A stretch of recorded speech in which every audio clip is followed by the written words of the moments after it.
Olá pessoal, graça e paz do Senhor Jesus seja com todos nós. Uma ótima quinta-feira para todos. Hoje é dia 14 de dezembro de 2023. Seja muito bem-vindo ao nosso Imersão Bíblico, devocional diário de estudo das Sagradas Escrituras. E nesta quinta-feira a gente vai falar de Êxodo, capítulo 12, a parte final do capítulo 12, a gente vai tratar então do capítulo 12, do versículo 21 até o versículo 50, com o tema A Justiça de Deus. Eu quero já ler aqui o texto que vai dar base. Poderíamos até dizer que esse versículo resume de maneira muito direta todo o capítulo 12, né? Especial, aliás, quase que resume direto aí toda a história das pragas. Mas vamos ler o 29 e o 30, diz assim: à meia-noite o Senhor matou todos os primogênitos do Egito, desde o primogênito do faraó, herdeiro do trono, até o primogênito do prisioneiro que estava no calabouço, e também todas as primeiras crias do gado. Durante a noite, o faraó, todos os seus oficiais, todos os egípcios se levantaram. Houve grande pranto no Egito, pois não havia casa onde não tivesse um morto. Vamos lá, deixa eu fazer aqui um panorama geral para a gente poder entender esse texto, senão ele vai acabar ficando meio solto aí, né? Mas vamos entender ele e aí depois a gente vai para algumas aplicações teológicas em relação ao que foi dito aqui. A primeira coisa que acontece aqui é que Moisés, ele se reúne com as autoridades de Israel, lá no versículo 21 fala isso. Por quê? Porque no texto anterior, o Senhor trouxe as prescrições de como deveria ser celebrada a Páscoa. Agora eles vão de fato celebrar a Páscoa e Moisés reúne, não só, nos parece aqui que não só reuniu os líderes, mas toda a congregação. Por quê? O versículo 21 fala de Moisés chamando os líderes. Mas lá no versículo 27 e no 28, especialmente o 27, respondam-lhes, é o sacrifício da Páscoa ao Senhor, que passou sobre a casa dos israelitas no Egito, e poupou nossas casas quando matou os egípcios. Então o povo se curvou em adoração. Então você percebe que depois de ouvir as instruções, o povo ele se curva em adoração. Então Moisés reúne as autoridades para transmitir as diretrizes de Deus, mas toda a congregação responde em adoração. E aqui, gente, sempre esse aspecto comunitário da fé. Durante os últimos anos, fazendo um pequeno parênteses aqui, tá? Durante os últimos anos, a fé cristã ela foi tratada de maneira muito individualizada, muito sobre você, sobre sua família, seus filhos, seus pais e tudo mais. Só que a fé cristã, ela nunca foi uma fé individual, ela é sempre uma fé comunitária. Não existe fé cristã à parte da comunhão da igreja, não existe. A fé cristã não foi feita para viver de maneira individualizada. E aqui é só mais um exemplo desses. Fecha o parêntese aí, vamos voltar para o panorama geral aqui do capítulo. Como prometido, Yahvé atingiu o coração do Egito, devastando completamente a nação. É o texto que a gente leu na noite, à meia-noite. O anjo do Senhor, ele passa, vou até ler o texto novamente aqui, porque ele é importante.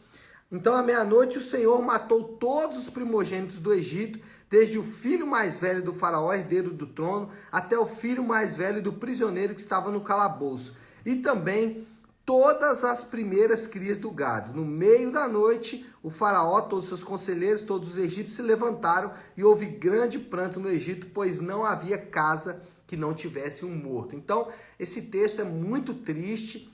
Esse versículo, essa passagem, esses dois versículos são tenebrosos, mas por outro lado também mostram a justiça e o juízo de Deus sobre o Egito. O êxodo é autorizado nos termos estabelecidos por Deus. Naquela mesma noite o faraó mandou chamar Moisés e Arão e disse: saiam imediatamente do meio do meu povo, vocês e os israelitas. Vão prestar culto ao Senhor como vocês pediram. Ou seja, diante dessa última praga, o faraó não tem outra alternativa a não ser autorizar o êxodo e nos termos que foram ordenados por Deus. Mais uma vez, a gente lembra aqui que Deus exige ser adorado nos seus termos. Deus não recebe a adoração que é feita de qualquer maneira, e Faraó tentou isso várias vezes e não conseguiu. Não é Faraó que determina como que o povo de Deus deve adorar o próprio Deus. Faraó deseja a bênção de Deus sem se comprometer com o Senhor. Aqui tem um detalhe importante, versículo 32. Levem os seus rebanhos como tinham dito e abençoe a mim também. Ou seja, o faraó fala, olha, vai lá, leva, vai cultuar a Deus, leva todos os seus rebanhos, toda a família, e me abençoe também. O faraó tem a reação que muita gente tem, né? Que é a bênção de Deus sem o compromisso com Deus. Quer ser abençoado por Deus sem se comprometer com Ele. É claro que não vai ser abençoado, é óbvio, né? Fica muito claro. Os israelitas despojam os egípcios, né? No versículo 34 e 35, os israelitas começam a pedir para os egípcios darem para eles peças de prata e ouro. Eles saem do Egito com uma grande riqueza, e a ironia fica por conta de que depois o tabernáculo é construído com essas riquezas. Por quê? Para que os israelitas iriam levar ouro e prata para o meio do deserto, né? Não faz muito sentido. Comprariam o quê? Não tem mercado ali para se comprar. E depois esses despojos são usados então para a construção do tabernáculo. E por último, Deus mantém a sua promessa a Abraão. Promessa essa lá em Gênesis 15, 13. E aqui no versículo 40, nós temos o cumprimento dessa promessa que diz assim: ora, o período em que os israelitas viveram no Egito foi de 430 anos. Exatamente o período em que Deus havia prometido a Abraão que os seus filhos ficariam no Egito. Para quem não sabe, lá no Gênesis, capítulo 15, versículo 13, Deus prevê que os israelitas iriam para o Egito. Na verdade, a ida dos israelitas para o Egito, ela funciona como uma última tentativa de Deus de salvar os egípcios, né? Levando os israelitas para lá como testemunho da bênção de Deus, para que eles se arrependessem dos seus pecados e se convertessem em coisas que eles não fazem. Por isso, então, vem o juízo de Deus sobre os egípcios. E esse é o ponto teológico do texto. O relato da morte dos primogênitos suscita a questão da legalidade do ato. Por que eu estou dizendo isso? Porque aqui o texto bíblico diz que Deus, o próprio Deus, deixa eu ler novamente aqui o versículo 29 e 30. Então, à meia-noite, o Senhor, Yahvé, matou todos os primogênitos velhos, né, mais velhos, e bebês também, crianças também. Desde o filho mais velho do faraó, herdeiro do trono, até o filho mais velho do prisioneiro que estava no calabouço. E também todas as primeiras crias do gado. Então, esse ato de Deus de matar, né? E aqui o texto não deixa dúvida, quem fez isso foi o próprio Senhor. O Senhor matou, é assim que Moisés relata o ato. Então esse ato de Deus de matar todos os primogênitos é questionado. Muita gente diz, como assim Deus pode matar crianças? Como assim Deus pode ordenar a morte de crianças, de primogênitos, de pessoas, né? Então as pessoas questionam a legalidade desse ato. Alguns vão tentar aí criar outras linguagens, né? Vão tentar dizer, não foi Deus que matou, não é bem isso, foi algum tipo de doença e tal. Não, o texto bíblico ele é claro em mostrar que foi Yahvé quem fez isso, foi o próprio Deus que matou os primogênitos. E aí a gente tem aqui algumas questões. Primeiro, como juiz, Deus é chamado de juiz, e Yahvé cumpriu todos os requisitos da lei. Por exemplo, os egípcios não eram inocentes. Os egípcios eram pecadores. Nós não estamos falando de boas pessoas.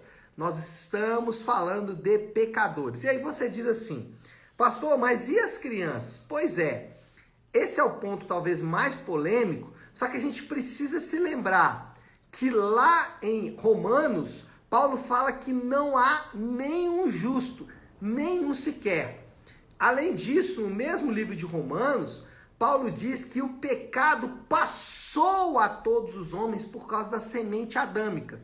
O que ele quer dizer é que todos os filhos de Adão, eles são pecadores por natureza, mesmo que ainda não sejam por atos ou ações, mas eles o são por natureza.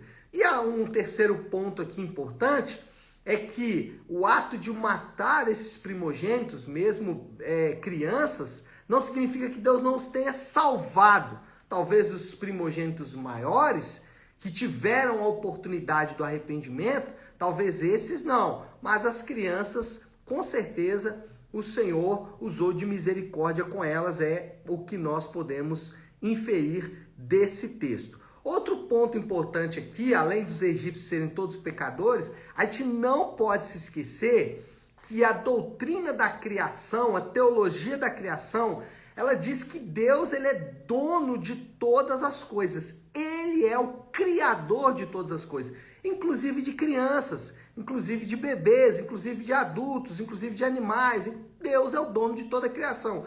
E como dono, como aquele que cria, aquele que misericordiosamente dá vida, ele também pode ser aquele que tira a vida, porque ele é o dono. Lá em Romanos também, Paulo fala de Deus criar vasos para honra e vasos para desonra.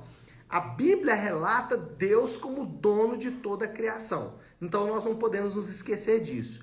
E um último aspecto aqui, o ponto é, como juiz Yahvé cumpriu os requisitos da lei, todos tiveram chance de arrependimento, exceto ali as criancinhas que eram completamente inocentes, que não tinham condições de fazer isso. Os mais velhos, todos, inclusive os não primogênitos, inclusive aqueles que eram adultos e não eram primogênitos, todos no Egito tiveram 430 anos de oportunidades de arrependimento. Quando o povo de Deus foi levado para lá, para dentro do Egito, o que Yahvé estava fazendo é dando oportunidade para que o Egito se convertesse. E o Egito não faz isso. Pelo contrário, o Egito se torna cada vez mais obstinado. Então, o primeiro ponto aí é que, como juiz, Yahvé cumpriu os requisitos da lei.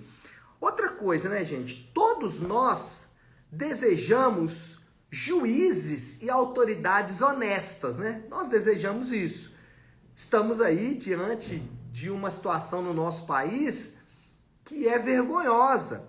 E não é vergonhosa só porque eu não gosto do próximo ministro do Supremo, né, o seu Flávio Dino. Não é isso. Tenho nada contra ele pessoalmente. Tenho contra as ideias dele. Acho que as ideias dele são completamente, inclusive, anticristãs. Mas a questão é que todo o processo é desonesto. E nós ficamos extremamente ofendidos com a desonestidade do processo. E o que a gente quer? Autoridades e juízes honestos. Deus é o juiz que todos nós desejamos. Quando a gente vê Deus fazendo juízo aqui, às vezes nos dói, porque a nossa natureza pecaminosa, ela é corrupta e ela gosta de corruptos. Mas quando o Senhor, ele faz justiça, ele faz como o juiz que todos nós desejamos. Terceiro ponto é, em Jesus, os nossos crimes são todos perdoados. E aqui a gente começa a fazer uma aplicação muito pessoal do assunto. O que eu quero dizer? Em Jesus, os nossos crimes, eles serão todos perdoados para aqueles que estão em Cristo. O que eu quero dizer com isso? É que a justiça de Deus, ela vai nos procurar em algum dia. Naquele grande dia, a justiça de Deus vai procurar todos os homens. Lembra que eu falei aqui que o povo de Israel ficou dentro do Egito durante 430 anos como oportunidade para o Egito se arrepender? Nós também estamos no momento em que é dado a toda a humanidade a oportunidade de arrependimento, que é entre a assunção de Jesus aos céus e a volta do Senhor Jesus. Esse período entre a assunção de Jesus, que está narrado em Atos 1, e a volta do Senhor, que está descrito lá em Apocalipse, e os evangelhos também falam sobre sua volta, é o período que as pessoas têm para se arrepender. Porque um dia a justiça de Deus também virá procurar todos os pecadores. E nós, aqueles que estão em Cristo, estaremos repousando confortavelmente em Cristo. Estaremos debaixo ali da cobertura do sangue do Cordeiro, fazendo aqui uma alusão próprio à celebração da Páscoa, que o sangue do Cordeiro nos umbrais das portas livraram os primogênitos dos israelitas. Então nós estaremos repousando, aqueles que estão em Cristo, estarão repousando debaixo da justiça de Cristo e a justiça de Deus. Então não vai nos alcançar, não porque Deus não vai fazer justiça, é porque ali o pecado já foi pago. E aí isso é importante. Quando a justiça de Deus vier e ela nos encontrar repousando em Cristo, ele não vai falar assim, olha, vou esquecer os seus pecados. Não. O que ele vai dizer? Bom, esses pecados aí, desses indivíduos que estão repousando em Cristo, já foram punidos em Jesus.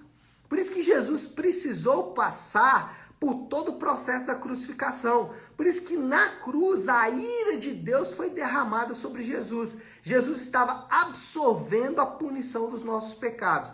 E aí deixa eu ser mais claro. Aqueles que estão em Cristo não precisam pagar pelos seus pecados. Já ouviu aquela expressão, eu estou pagando os meus pecados? Para um cristão isso não é realidade. Para quem não está em Cristo, você acha que está pagando seus pecados agora, mas mal sabe você que um dia a justiça de Deus vai te encontrar e ela não vai aliviar para você. Então a melhor alternativa é se apegar a Cristo. E o que nós precisamos saber é que nenhum pecado fica impune. Deixa eu tentar ser mais objetivo. Jesus disse que se alguém olhar para uma mulher com intenção lasciva no coração, já pecou. Jesus disse isso. Jesus não estava brincando. Qualquer deslize na lei de Deus é passível de punição. E se você não estiver em Cristo, você vai ser punido por esse pecado. Por outro lado, se você está em Cristo, em Jesus o seu pecado já foi punido. E você não precisa pagar pelos seus pecados. Aquela ideia de que eu estou pagando pelo pecado do meu pai, da minha mãe, os meus próprios pecados, isso não existe do ponto de vista bíblico. Por quê? Porque nós somos, e esse é o quarto e último ponto, nós somos plenamente justificados pela fé em Cristo. Plenamente justificados pela fé em Cristo. Aqui é a pedra de toque da justificação. Na fé cristã, o veredito vem antes da performance. E isso faz toda a diferença. Em todos os sistemas de salvação, a performance leva a um veredito. Se eu fizer tudo certo, Deus vai me abençoar. Em todos os sistemas de salvação é isso que é ensinado. Inclusive no sistema católico romano. Você vive a sua vida direitinho, lá no final você vai ser avaliado. Mas, biblicamente falando, é exatamente o contrário. Nós temos uma sentença inicial de Deus, seus pecados estão perdoados. Então, essa é a sentença inicial. Você já está justificado, portanto, agora tem a sua performance. Essa é a verdade bíblica. E, já para passar para a conclusão, por causa do nosso tempo também, a esperança dos crentes repousa na promessa de Deus de perdoar os nossos pecados e nos purificar de toda a injustiça. Essa é a verdadeira esperança dos crentes. A nossa esperança não está em promessas infundadas, tiradas da cabeça de alguém. Não. Quer alimentar a esperança de alguém? Diga para ela, seus pecados estão perdoados e você já está completamente purificado de toda a injustiça. É isso que a Bíblia promete. E como aplicação final aqui, até para orarmos, a justificação pela fé nos livra de querermos justiça própria. O que é isso? Os crentes, eles não são justificados pelos seus próprios atos. Então, eu não sou justificado porque sou um bom pai, eu não sou justificado porque sou um bom marido, um bom pastor, um bom ministro, um bom irmão em Cristo, não. Eu sou justificado pela fé em Cristo. Eu não sou justificado por aquilo que eu faço. Eu sou justificado por uma sentença dada por Deus em Jesus Cristo. Seus pecados estão perdoados. Essa é a sentença dada por Deus e eu desfruto livremente dessa sentença. E aí muda completamente a maneira como eu vivo. Tá certo, pessoal? Vamos orar? Vamos colocar tudo isso aí diante de Deus. Se você puder, então, pare aí um instante o que você está fazendo e vamos juntos buscar a Deus em oração. Querido Deus, Pai, nós reconhecemos e somos ensinados em Tua palavra que a Tua justiça nos alcança, que a Tua graça e a Tua misericórdia nos trouxeram uma sentença absolutamente maravilhosa. Somos justos diante do Senhor e só podemos alcançar essa justiça pela fé na obra consumada do Teu Filho. Obrigado, Pai, porque não dependemos da nossa justiça própria, não dependemos dos nossos atos para sermos justificados, mas porque somos justificados, os nossos atos são sempre atos de justiça. Obrigado por isso, Pai. E assim nós oramos em nome de Jesus. Amém. Amém, pessoal? Bom, então é isso. Nós vamos ficando por aqui. Que Deus te abençoe. Uma ótima, uma excelente quinta-feira para todos. Fiquem com Deus.